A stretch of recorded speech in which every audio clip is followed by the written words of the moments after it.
CBS6 News starts now. New information tonight on a tragic car crash that left 2 people dead in Clifton Park.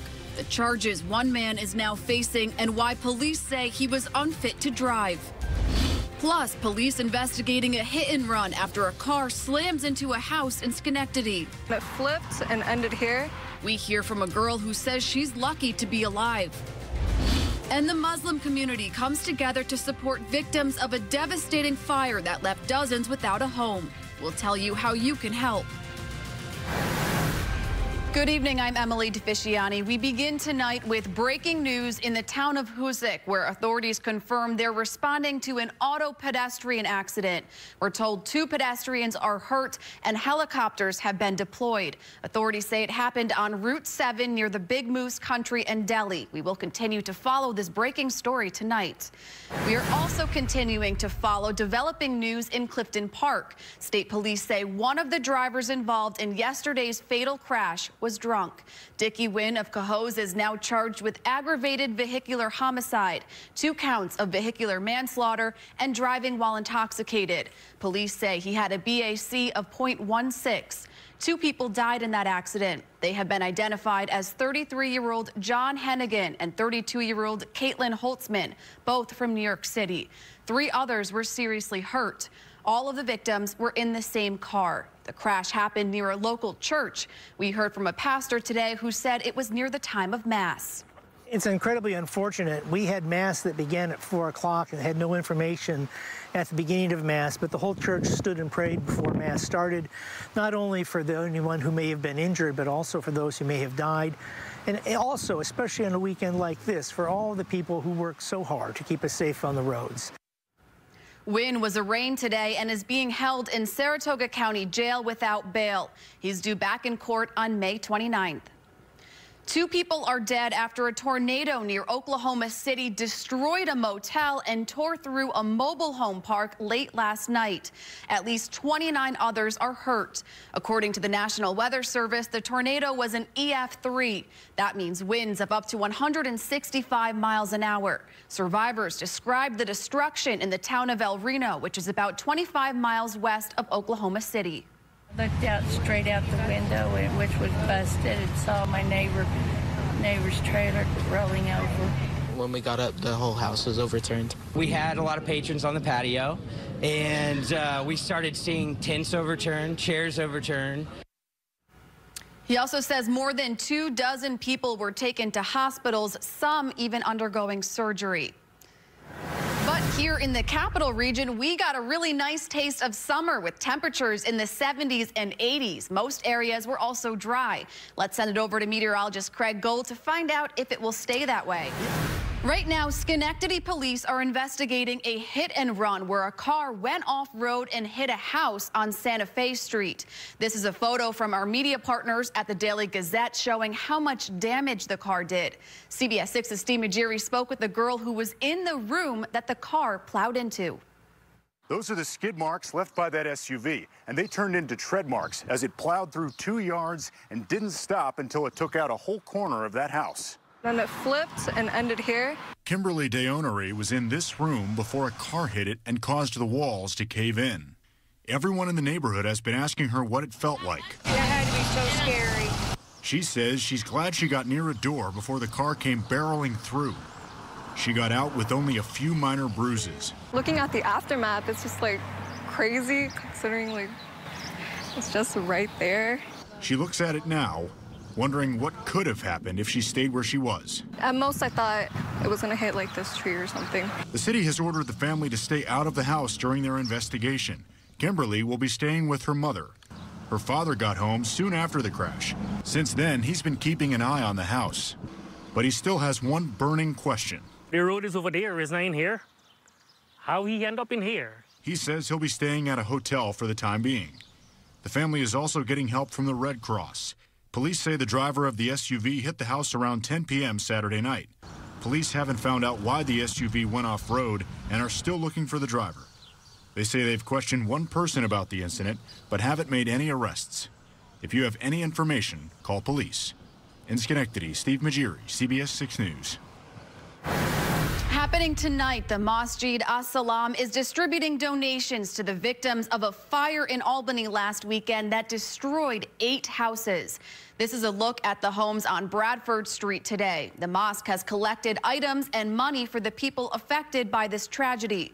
Members of the community are also invited to attend the event at 276 Central Avenue in Albany. Donations are still being collected on Launch Good. So far, they've raised nearly $49,000. Court documents released in connection with the Scoharie limo crash show a possible angle the prosecution is pursuing.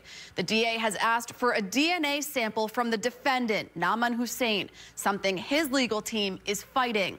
As CBS6 anchor Liz Bishop first reported Friday night on CBS6 News, DA Susan Mallory has asked the court for permission to get a cheek swab and saliva sample from Hussein to see if they match up with the DNA found on what they believe to be a removed or peeled off DOT sticker. The crumpled piece of paper was recovered from Hussein's personal car 2 weeks after the crash. The state has accused Hussein of having removed the out-of-service sticker placed on the limo by a state inspector a month before the accident, and then putting the car back on the road. The defense team counters that the state's experts blamed catastrophic brake failure for the crash and called the sticker a, quote, red herring, saying the state has not shown how removing that sticker led to the direct cause of death. The judge has yet to rule on the issue. When that decision is in and whenever there are new developments in this case, you will find them on our website. We have complete coverage dating back to the time of the crash at CBS6Albany.com. New tonight, local college students got their hands dirty today to clean up Prospect Park in Troy as part of a worldwide crime prevention campaign. The volunteers are from the Save the Earth A to Z program. They helped clean and renovate the park's memorial in honor of Memorial Day. It's all part of a global movement called Reduce Crime Together, which is based on the theory that crime can be prevented through environmental and urban upkeep. When we reduce the visible aspects of crime by removing graffiti, picking up trash, making it, look like it's very well maintained and well cared for, people are less likely to commit a crime. They're more likely to think twice before they do something negative. Participating colleges today include RPI, UAlbany, Hudson Valley, St. Rose, and Russell Sage. Today in Albany, gardeners got to take home a little piece of Washington Park. The annual Tulip Dig and Sale was held this morning at the Lake House. Bulbs from Tulip Fest were dug up from the park's beds and sold at $5 for a bag of 30. The tulips from the Tulip Festival, they are so different and so special. They're not just a plain Jane variety tulip, so they can come here and get something really special from the park and have that little piece of the park with them at their house. Proceeds of the Tulip Dig and Sale support the Washington Park Conservancy, a nonprofit that helps the city preserve and maintain the park. High school teams from around the state competed today in the Ultimate Frisbee Championship Tournament. The games were held at Bethlehem Central High School all weekend. 30 boys and girls teams played with several from the capital region, including Albany, Hoosick Falls, and Saratoga Springs. Ultimate Frisbee combines multiple different sports, including soccer, basketball, and football. Score like football in an end zone. You have to catch the Frisbee in the end zone to score a point. But possession changes like soccer or basketball, where if you turn it over, the other team can pick it up and start throwing it. The high school tournament is held every year on Memorial Day weekend.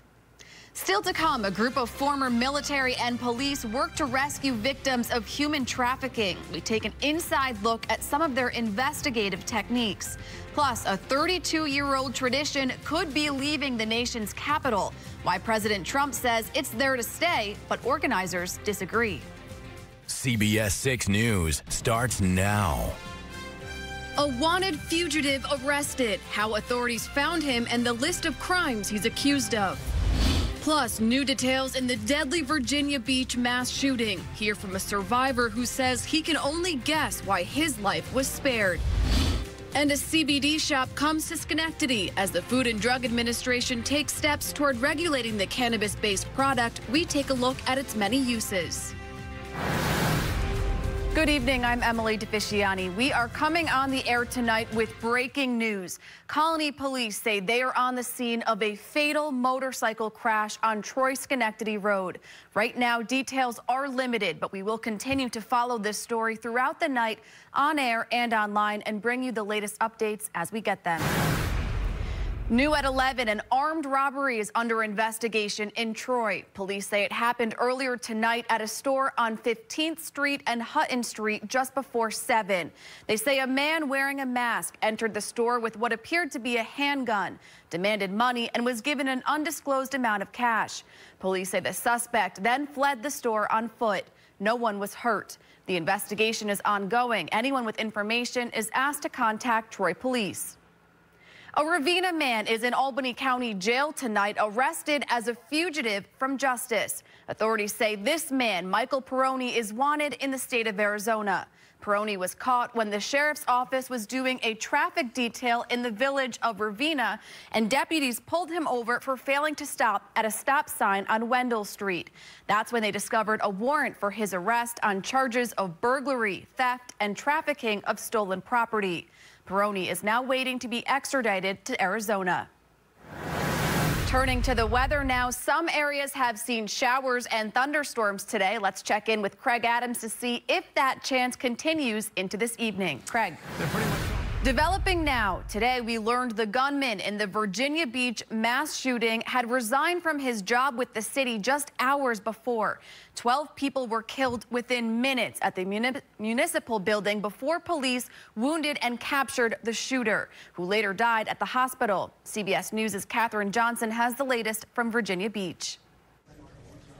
Virginia Beach officials say Dwayne Craddock quit his engineering job with the city just hours before the massacre. He was not terminated, and he was not in the process of being terminated. Craddock gave 2 weeks' notice in a resignation letter he submitted Friday morning. Authorities are looking for that letter for more clues about the nation's deadliest mass shooting so far this year. One of the pieces of the investigation will include the motive for this horrific act. As the timeline emerges, authorities say police arrived here at the municipal building just 2 minutes after the first 911 call. They were returning fire, and at one point, the suspect was firing through the door and through the wall at the officers. He was a distance from them. He was in another office. They realized the need to enter that office so that he would not then escape and perpetrate more violence. Ned Carlstrom, a city worker who survived the attack, said he initially thought it was a drill. The only reason I can think that he did not shoot me or didn't aim at me is because he and I used to walk in from the parking lot together in the morning. We would make small talk when we were coming in the morning. Carlstrom says he locked eyes and crossed paths with the gunman a few times before he realized the tragedy when he saw officers drag away the body of a victim. Virginia Beach is spending Sunday honoring the 12 people killed and 4 who remain in the hospital. Most of them also worked for the city. Katherine Johnson, CBS News, Virginia Beach, Virginia. City manager Dave Hansen says the assailant was an employee in, quote, good standing in his department. Hansen described his performance as satisfactory. Dozens of Capital Region residents spent today in New York City to witness the powerful new Auschwitz exhibit at the Museum of Jewish Heritage. The exhibit is titled Auschwitz, Not Long Ago, Not Far Away. It features hundreds of original objects and photos from the Auschwitz-Birkenau State Museum in Poland and is described as an unparalleled opportunity to confront the singular face of human evil. We caught up with some of the people who went on the trip as they returned this evening. It was a very, very meaningful trip. And I think anybody who went on the trip, I think, was impressed by how the Nazis had come to power, the role of hate, the role of anti-Semitism, and the real hellhole that was Auschwitz, and how some Jews managed to survive and act heroically. In our area right now, the Capital District Jewish Holocaust Memorial Board is seeking approval from the Niskayuna Town Board for a special use permit to build a Holocaust memorial along Route 7 on land that would be donated by the Catholic Diocese. Right now, the Food and Drug Administration is taking steps towards regulating CBD. It's a part of the cannabis industry that's becoming more and more popular. CBS 6's Leanne DeRosa shows us a brand new store in Schenectady devoted to CBD. Donald Andrews owns his own vape shop in Scotia, but recently saw a shift in demand. And had a lot of people coming in asking about CBD products and where to find CBD products. So he opened Upstate CBD, a new shop in Schenectady. We have a little bit of everything. We have CBD isolates, we have tinctures, we have topicals, we have hemp buds. You can use it on your skin, eat it, dissolve it under your tongue, or smoke it. They even have products for your pets. But what exactly is CBD? It's cannabidiol, a compound found in the cannabis flower. Cannabis plant has two species. It has the marijuana plant, which is high in THC, and then you have the industrial hemp plant, which is high in CBD. He says CBD has a lot of therapeutic benefits to it. Anxiety, inflammation is a huge thing. Demotes the growth of cancer cells. CBD is considered legal and safe. It doesn't give you the euphoric psychoactive feeling that marijuana does, but it's not regulated by the Food and Drug Administration. This past Friday, the FDA held a hearing to gather more information about the compound. Andrews thinks it should be regulated. It would make it a lot easier for consumers, with labeling as one, because there's a lot of CBD companies out there who don't label their product properly. They don't put the milligram dosages on there correctly. They don't put all the ingredients on there correctly. Andrews says it's a step in the right direction for the growing CBD industry. For now, his message to consumers: do your research and be careful, where you get your CBD from. You want to make sure you're getting a quality, pure product. In Schenectady, Leanne DeRosa, CBS 6 News. The Upstate CBD shop on Union Avenue in Schenectady officially opened yesterday, but they are planning a ribbon cutting for June 20th. New at 11, the numbers are in for how much money was raised at the Capital Region Heart Walk and Run today, and the total is more than $470,000 in donations. Thousands joined in to fight heart disease and stroke at the heartwarming event in Albany. Heart disease is the #1 killer of all Americans, and stroke is number 5. Many of these people participating are survivors. Our own Melissa Lee co-emceed the event and spoke with the mother of a 2-year-old who was born with a congenital heart defect and had open heart surgery at just 1 year old. To lean on these people, it was a real sense of community for us, and it was a nice outlet to be surrounded by people who understood what you were going through. And I think that is so helpful in a situation like ours. Donations to the Heart Walk and Run will be accepted through June 30th. You can contribute at capitalregionheartwalk.org. The city of Schenectady is waving rainbow flags to celebrate Pride Month. Today was the annual Pride Festival on J Street. The colors of the rainbow were everywhere, from flags to clothing and accessories, and even on Proctor's marquee. The festival had performances, a drag show, and a queer liberation march down State Street to recognize the 50th anniversary of the Stonewall Uprising in New York City. Organizers say the festival teaches everyone about the importance of acceptance.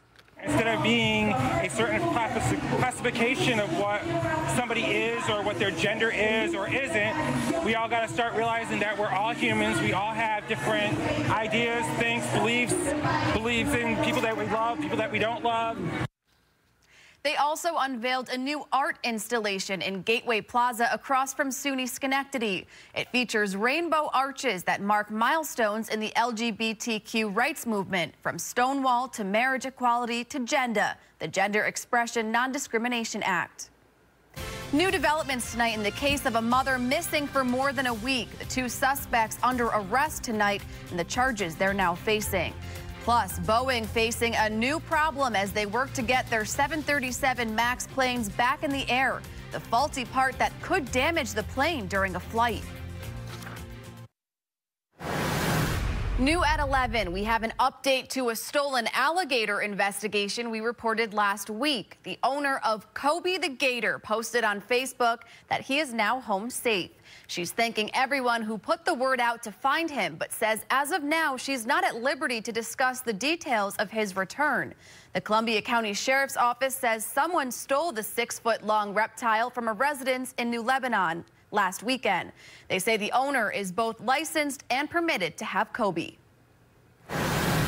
The desperate search for a Connecticut mother of 5 is now in its 9th day. Tonight, there are 2 arrests in the case. Jennifer Doulos' estranged husband and his girlfriend. Fotis Doulos and Michelle Triconis are charged with evidence tampering and hindering prosecution. 50-year-old Jennifer Doulos went missing more than a week ago after dropping her kids off at school. Doulos and her husband have been in a contentious divorce and child custody case for the past 2 years. Fotis and Triconis are both scheduled to be arraigned tomorrow. New at 11, another problem for Boeing. The company says some of its 737 planes, including many of its grounded 737 MAX aircrafts, could have faulty parts on their wings, causing them to crack or fail prematurely. The FAA said such a failure would not bring a plane down, but it could damage one while in flight.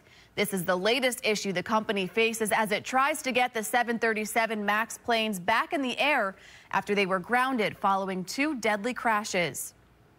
Mexico is preparing to start talks in Washington over President Trump's tariff threat. The Mexican economy minister plans to meet with U.S. Commerce Secretary Wilbur Ross on Monday. This is an effort to defuse the rising trade tensions. President Trump responded to this news in a tweet today, saying, in part, they've been talking for 25 years, and now we want action. He went on to say the border crisis could be solved in 1 day. He also reiterated his threat that U.S. companies and jobs will leave Mexico if his demand for the country to step up immigration enforcement isn't met. Caught on camera, a cruise ship running into a riverboat today at San Basilio Terminal in Venice. Video on social media shows people running down the dock as the boat appears to try to stop, but instead hits a riverboat and pushes it a few feet. Local officials say it was an accident and that 5 women aboard the riverboat were injured. Tragedy struck this past Saturday when a stretched Ford Excursion limousine crashed near Scoharie, killing all 17 of its passengers inside, the driver and 2 pedestrians. The incident is one of the deadliest in recent transportation history and leaves us with countless unanswered questions. Now, here to help examine this issue is managing partner Paul Harding from the law firm of Martin Harding and Mazzotti. Paul, welcome. Thank you. Thank you for being here. So, I mean, so many new developments with this story. Early reports seem to indicate that there were issues with both the driver and the stretch limousine, as well as the vehicle itself. What can you tell us about the driver and the vehicle? Yeah, well, you know, the feeling around the community is like nothing I've seen since 9/11. There's this somber feeling, everybody just looking for answers, and the answers keep getting a little bit worse. I mean, here they determined early on the driver may not have had the right CDL, right license. We've got a vehicle that should have been pulled out of service. Now, there's been some discrepancy back and forth, but every time we hear something about this, people are just trying to figure out why. Right. Now, what are the safety requirements for vehicles such as limousines, and how do you see this tragedy affecting the law? Well, it's coming to light right now that the requirements for limousines are a lot less than the everyday car we see on the road. There's no airbags. The seat belts are there, difficult to find, and no requirement to wear one. And I think what we're going to see legislatively is it's going to change the way that limo companies operate in the state of New York from a safety perspective as well as regulatory. Now, obviously still very early in the investigation, but many of the locals where this crash happened seem to believe that there was a problem on the road. Do you see any sort of legal recourse in this regard? I think there'll absolutely be a claim. It's going to take a look, is that a dangerous intersection? You know, I took a look at it from kind of Google Earth, and it's hard to get a feel for that, but just what people have been saying, vehicles can't stop. They end up going through the road to that rest stop. And is there proper signage? Are they going too fast as they're approaching that stop sign? That is absolutely going to be a claim. All right. One last question. Sure. What can our viewers do to protect themselves? Well, there are ways. You can go online, National Transportation. We'll talk about different companies and how safe their vehicles are, but who does that, right? The reality of it is there's got to be a legislative push. When you get that limousine, you got to know there are other people watching every part of it, and it's safe. That, I think, is the answer. Let's get down to Albany and let's get some legislation changed. All right, Paul, thank you. Of course, just a terrible situation. We're going to continue to bring you the very latest on the Scoharie limo crash on air and online. Be sure to head on over to CBS6Albany.com. Like us on Facebook and follow us on Twitter for the very latest updates. Tonight, CBS6 and NYSCOBA are fundraising for a program that benefits disabled veterans right here in the Capital Region. The Team Albany Adaptive Sports Program at the Stratton VA Medical Center uses adaptive equipment, allowing disabled veterans to get out and do fun activities like skiing, golf, bowling, tennis, and much more. The program benefits veterans who are suffering from amputation, visual impairments, spinal cord injuries, and neurological problems from combat. And with us today is Private First Class Paul Myasek, who can share firsthand what the program is all about. Paul, we saw you last night. You were featured in a segment, and I know that you are heavily involved in the program. Yes. First, I want to learn a little bit about you. Tell me about your time in the service. Well, I was stationed over in Germany, Bravo Company 66 Infantry, and we were told that we were going to be going to the Iraq War when it broke out. And we loaded our vehicles on a German train. I was on guard duty. I came too close to the overhead power cables, and I had an injury where I had 15,000 volts of electricity go through my skull, down my spine and out my legs. Woke up from a coma 6 weeks later at Walter Reed Army Medical Center. And I started getting some movement and feeling back. And they wanted to get me started with rehab, so I went to the Buffalo VA for like 9 months. Then they sent me to the Albany VA for a year and a month about. And I got out in 1992, December 1992, and was approached by Michelle Ferrillo about the adaptive sports group and going to Colorado to do some skiing. And I wasn't too sure about that, but I gave it a go and opened up a whole new world of everything. I mean, I was seeing people skiing and getting involved in different, events they had there. And it just made me wake up, and it's like, wow, look at all this stuff. Yeah.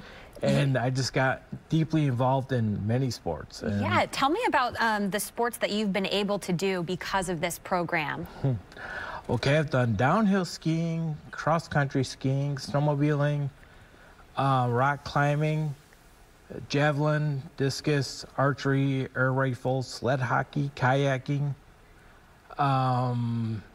bowling, wheelchair fencing, hand cycling, air rifle, a lot of things. I am just so amazed by you, and we thank you so much for your service, and we thank you so much for being here to highlight this important program. We want to let everyone know, all of our viewers know, that tonight we will be having a fundraiser. Our phone lines will be open tonight from 5 to 7 p.m. to raise money for Team Albany. The program is 100% funded by donations, so we need your help, and we thank you in advance for your generosity.